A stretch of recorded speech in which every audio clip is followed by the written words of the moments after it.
And we're back. You're listening to the Talking Boxing with Billy C show.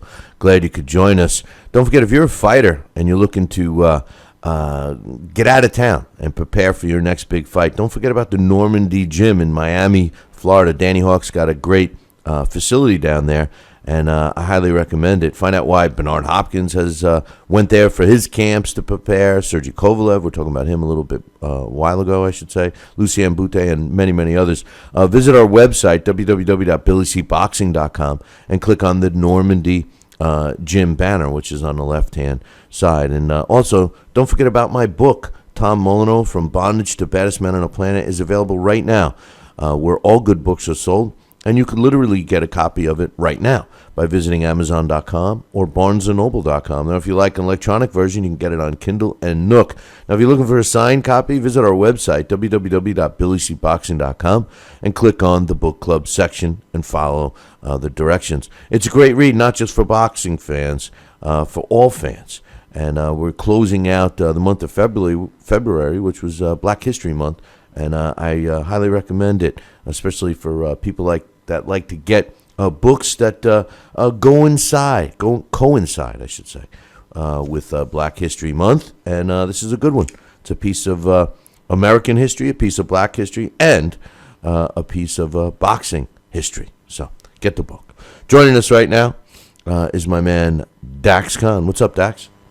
What's going on, everybody? Oh, not too much. How you feeling, by the way? Yeah, I was talking to you in email before. It seems, I had the surgery last Monday, and then a couple of days later, I got a flu. Well, started getting some pressure, mucus in my chest, and I'm like, oh my gosh, I must have caught something while I was in the hospital from surgery. And then next thing I know, everybody I'm talking to, you, my kids, my cousin, everybody I know has got this same type of chest cold, so it must be going around, luckily. But getting a little bit better. Yeah, and it's you're right, and I talked to some people that have it too that are down in Florida. So it's not even just here in the Northeast, so. Yeah, and my wife's job, too. She was saying some people at her job is going through that as well. So, it's relief for that. So now it's just a matter of, drink some warm tea, put the Vicks on the chest, put the vaporizer on there, and hopefully this passes through. It's funny. Everybody thinks that the world's going to end with somebody, a nuclear bomb or something. My prediction is some germ is going to wipe us all out, the way it spreads.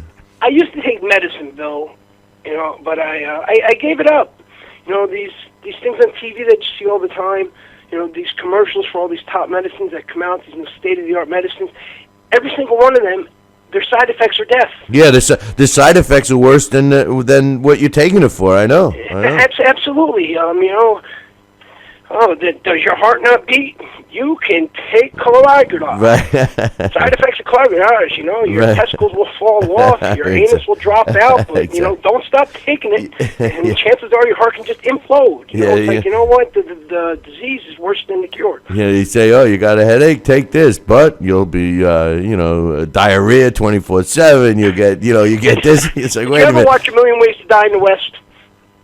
I think so. It sounds familiar. It's like the parody with Charlize Theron and Seth MacFarlane and Liam Neeson about what life was like back in the Old West, and Giovanni Ribisi, and they're sitting there talking about cures and medicine. He's going, similar to this topic. He's going, yeah, the cure is worse than the cure is worse than the actual disease. I go to the doctor and tell him sick. He goes, oh, you need an ear nail. An ear nail. Yeah, you need an ear nail. Yeah, back in those days, man, that's why no one liked dentists, man. Well, the medicine there, too. The guy selling it, back then they used to peddle the medicine, and guys like, yeah, this will take care of all your ailments. It's a multi-medicine. And you're looking in, and guys, so what's in here? Is there cocaine, morphine, heroin, and flannel? There's actually shirt in here. Bits of shirt, sir. I love there was an old I think it was Outlaw Josie Wales, and there's this, they used to call those guys snake oil salesmen, and the guy's saying that he's up on the thing, and he's going, it's good for this. It's good for this. It's good for that. It's good for just about most anything. And he goes, yeah, how's it on stains? Yeah, he spits on him. Anyway. 3 fights. We got some great fights this week coming up, man. Finally, we've just eased into 2016. Just longing for a chock full weekend of good fights, and it's finally here, and it's coming this weekend. I know you had a hard time picking the 3 fights, but you picked 3 good ones. Which one are you going to start us out with? You're right there.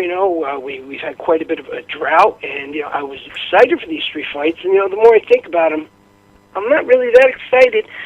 Not so much because the fights themselves are going to be lack of excitement, but I just think the opponent choice themselves. Not that anybody in these fights is a bad fighter, but they could have been a little bit better matched. And it's kind of looking at me a little bit some showcase, maybe a little bit of an upset here.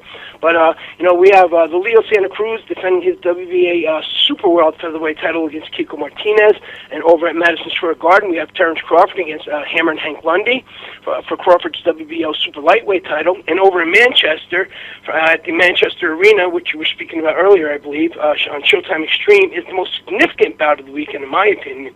Matchroom Boxing and Cyclone Promotions is joining up, and they're going to bring us, a fight that a lot of people, especially I've been waiting for, and that's the IBF WBA Super World Bantamweight Unification bout between Carl Frampton and Scott Quigg.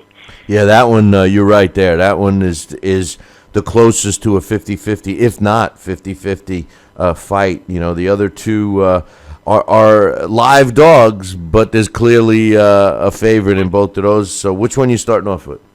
We'll start off with Leo Santa Cruz against Kiko Martinez. Sounds good. All right, Leo Santa Cruz, he's undefeated. He's 30-1, 17 knockouts. He's moved up. Matter of fact, not too long ago from bantamweight, he was the guy who was supposed to fight either Scott Quigg or Carl Frampton. Kiko Martinez is a guy who has fought Scott Quigg and Carl Frampton.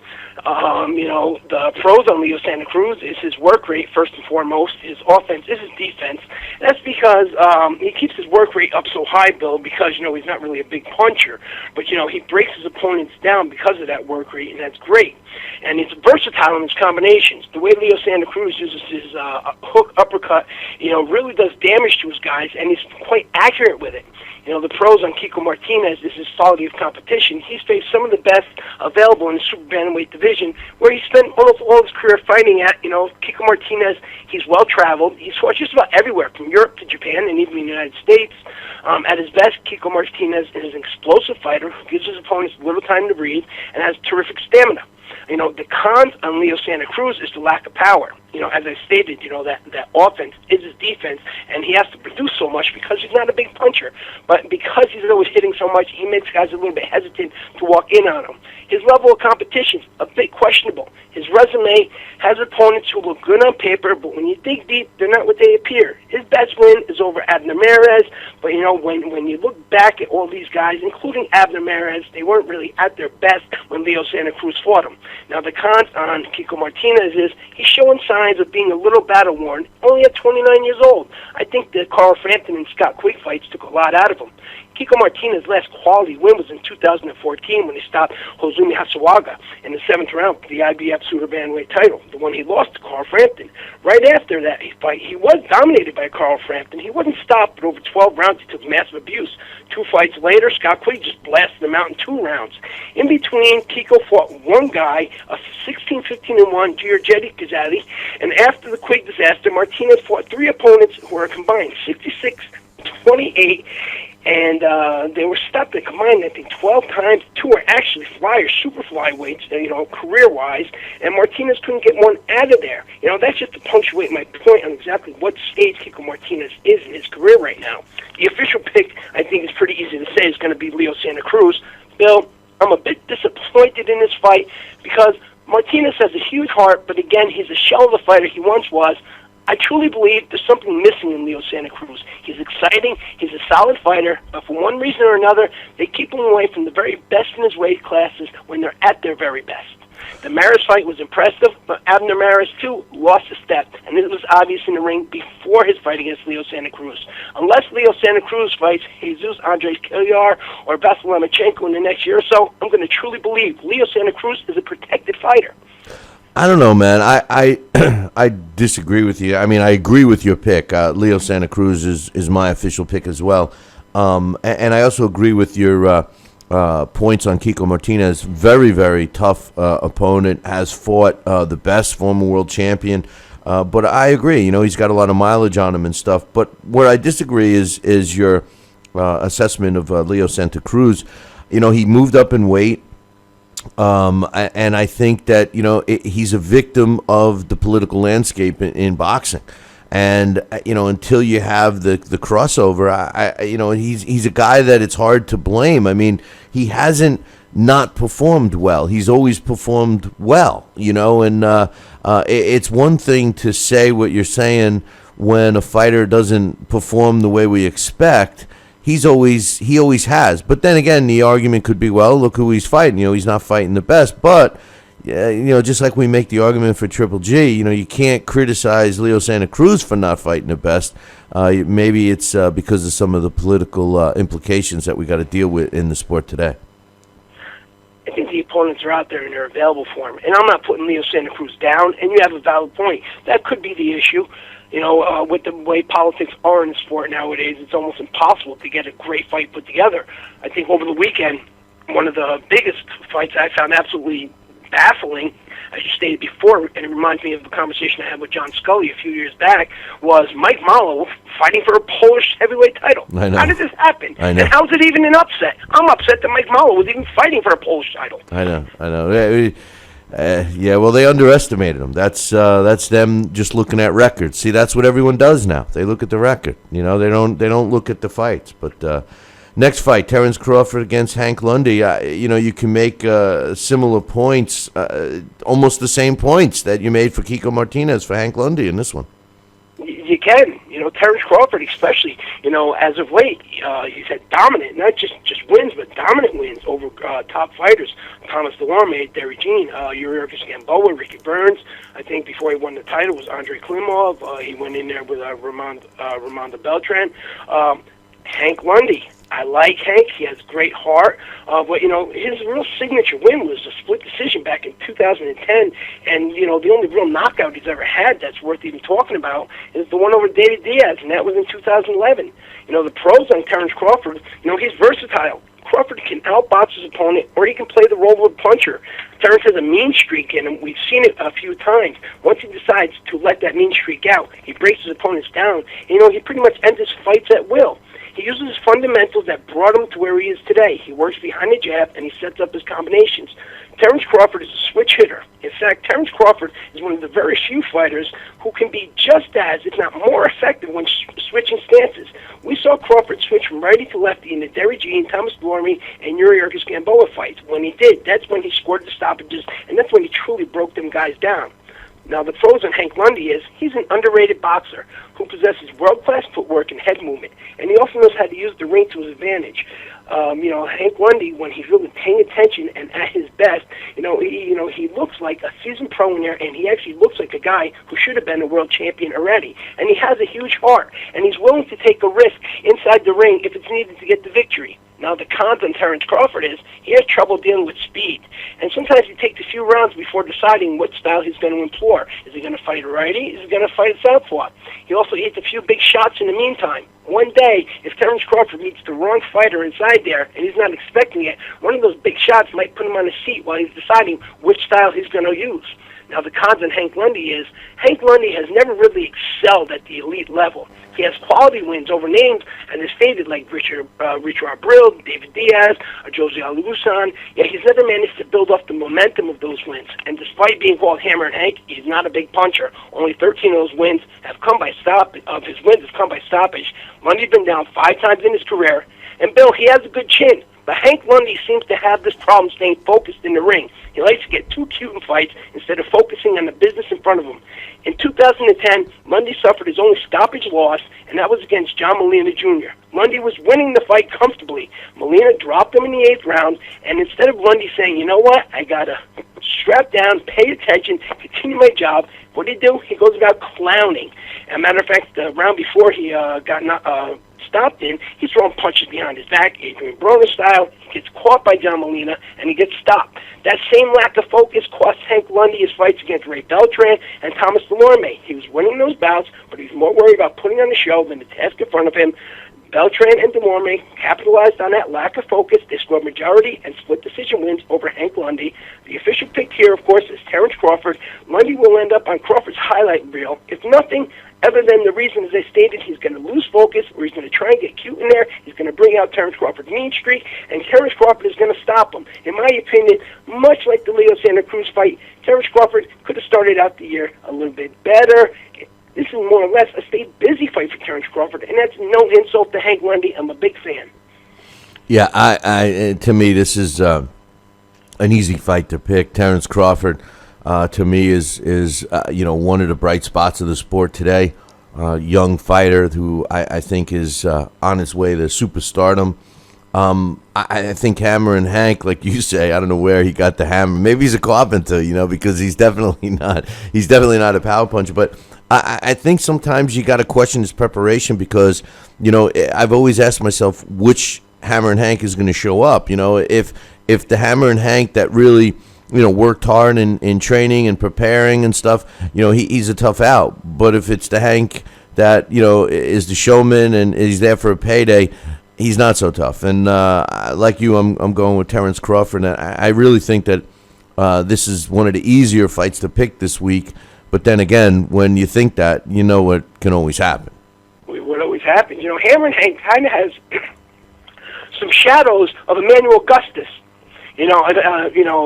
I think, he trained better than Emmanuel Augustus did. But, in that statement, what I mean is he goes in there and he can do it all. You can see he has the ability to do it all. He has a little bit of power, not great power, great ring movement, but like you stated, you never know which version's going to show up, and that lack of focus really is a bad habit for him. I really think Terrence Crawford could have started this year out, Bill, fighting somebody like maybe Julius Ndongo. He has a minor WBO title, Edward Travansky, or even Adrian Granados, who scored that huge upset a couple months ago over Amir Imam, a guy that, people were hoping Crawford would face sometime soon. But, maybe this is just a warm-up, and, the rest of Terrence Crawford's year is going to be nothing but on fire. And gosh forbid, we get that big fight inside that division, between Terrence Crawford and Victor Postal. How much would that be for? What would that be for the sport? That's exactly the fight that we need, That's what I think. That's actually what I'm responding to something in the chat room right now about that. But, yeah, like you, I'm going with TC in that one. And then finally, the biggest fight of the weekend, obviously your favorite fight, Carl Frampton against Scott Quigg. Tell us about that one. All right, just give me a second here. Sorry. Take a little drink of water. All right, it's going to be over in Manchester. That's going to be at Showtime Extreme, and that's more or less due to the time zone difference, so we get to see it live. That's the super bantamweight unification bout. Carl Frampton, the IBF title holder, which he just won from Kiko Martinez a few fights back, and then we have Scott Quigg, the WBA super bantamweight champion.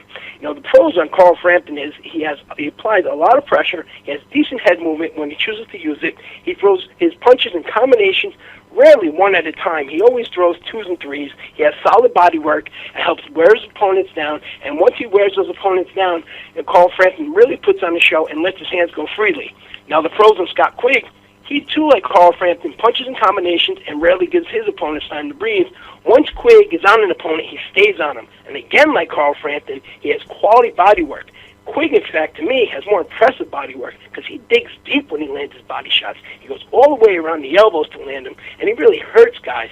Quigg also has one-punch KO power. We've seen it several times. His hand speed is very underrated. One of the best things Quigg does is these 3-punch combinations. He uses a hook to the body to make his opponent freeze up, then he lands an uppercut, and then a hook to the head, and then a right hook combination. It's something you can see he works on extensively in the ring, and that's how he scored most of his knockout wins if you paid attention to his career. Not saying that you haven't, but a lot of people haven't seen a lot of footage on him because he fights overseas a lot.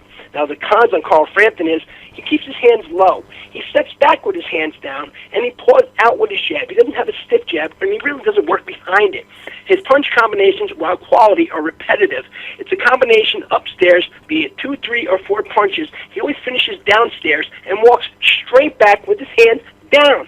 I watch him do it time and time again, and he gets away with it, but it's a bad habit ingrained in his style. He also has trouble with movement. Watch any Carl Frampton fight when his opponent moves and gives him angles. Frampton actually stands and stares with his hands down as if he's baffled. I can understand why the fight with Guillermo Rigondeaux never materialized, because Carl Frampton literally would have stood in the middle of the ring, much like Nonito Donaire, wondering what's going on here.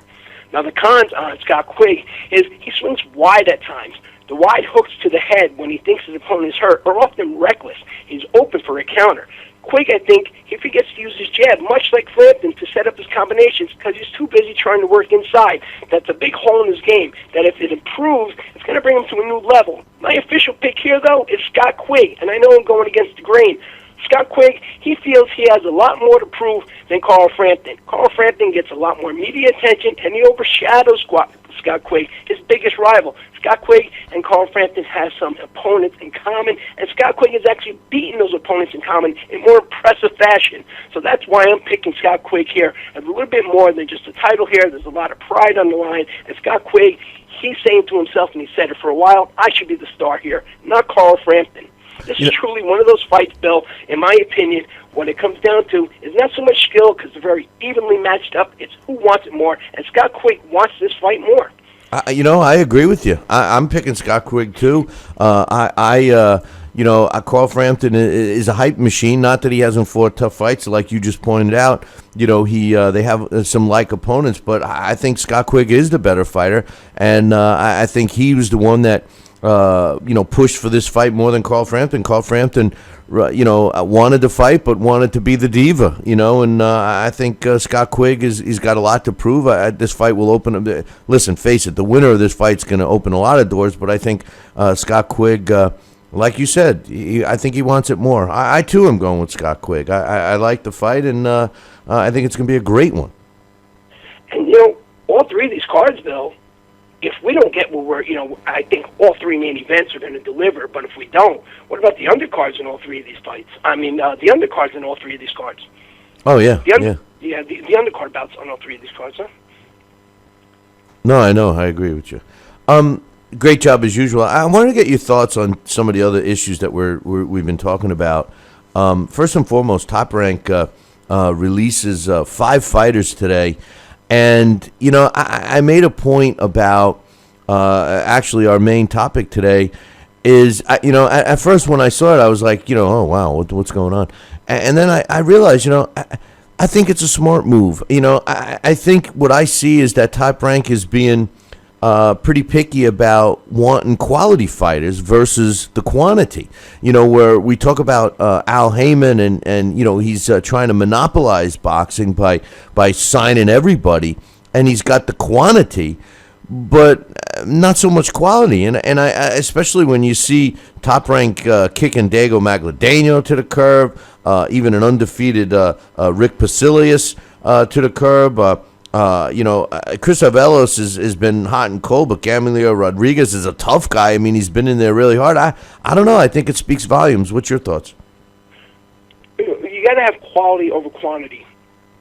The quantity is great, but quality is going to, build your reputation. Top Rank has been around a lot longer than Al Heyman has, and they had because whether or not Bob Arum himself is hard to deal with. It doesn't really matter. The important thing is that, Top Rank is established. They know what they're doing, and by them allowing guys, the second and third tier guys to stay in there continuously, then, yeah, you know what? It's really not, beneficial to them. And more importantly is when you have somebody out there with so many fighters and he can continuously put on these fights, fans will forget the fights that are so-so. They're going to forget the showcase fights. They'll talk about it on Monday, they'll talk about it during the week, and then after that they're going to move on. What they don't forget are the quality fights, and that's why I think it's a smart move by Top Rank. Just like main events, that's one thing I like about main events is because Kathy Duva and Jolene Mazzone, they put on quality fights. They don't have the stable that the other, the big promoters have, but all the fights that they put on are quality, and that's what Top Rank is doing. And this is the right blueprint, and this is what the sport needs more of.